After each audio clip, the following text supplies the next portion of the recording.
રાજકોટમાં 1 મહિનાથી ગુમ થયેલી સગીરાની ભાળ ન મળતા સગીરાના પિતાએ પોતાની વેદના ઠાલવી। સગીરાના પિતાનો આક્ષેપ છે કે 1 મહિનાથી દીકરીનું અપહરણ થયું છે, પરંતુ કોઈ જ રજૂઆત નથી સાંભળી રહ્યું। પોલીસ કમિશનર સમક્ષ રજૂઆત માટે જઈએ છીએ તો મળવા દેવામાં નથી આવતા। ત્યારે આ છે સગીરાના પિતાનો આક્ષેપ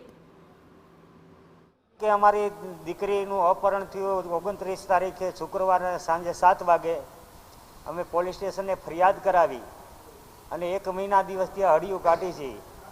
તો પોલીસ ખાતાની માલિકો એવું આશ્વાસન આપે તમે થોડાક દી કઠણ થઈ જાઓ, તમારી દીકરી આવી જશે, તમારી દીકરી આવી જશે। 1 મહિનો ને 15 દિવસ થયા છતાં અમારા દીકરીનો કંઈ પત્તો મળતો નથી। એમ છતાંય અમે ઉપલા અધિકારી સીપી આગળ ગયા ત્યારે અમને અહીંયા મળવા ન દીધા। તમે જાઓ પોલીસ સ્ટેશને, તમને સાહેબ કે એ રીતે તમે કરી દો। ત્યાંથી પાછા અમે પોલીસ સ્ટેશને ગયા છતાં પોલીસ સાહેબ અમને એમ કહે છે થોડાક દી જાઓ, જાળવી જાઓ, 8 દિવસની માલિકો તમારી દીકરી તમને અમે સોંપી દેવું। બીજી તરફ પીડિત પરિવારના સમર્થનમાં આવેલા કોંગ્રેસના પૂર્વ ધારાસભ્ય ઇન્દ્રનીલ રાજ્યગુરુએ પોલીસ પર લગાવ્યા ગંભીર આક્ષેપો। ઇન્દ્રનીલ રાજ્યગુરુએ પોલીસ પર આક્ષેપ કરતા કહ્યું કે શહેરમાં કાયદો અને વ્યવસ્થાની સ્થિતિ કથળી છે, પોલીસ કંઈ કરી રહી નથી।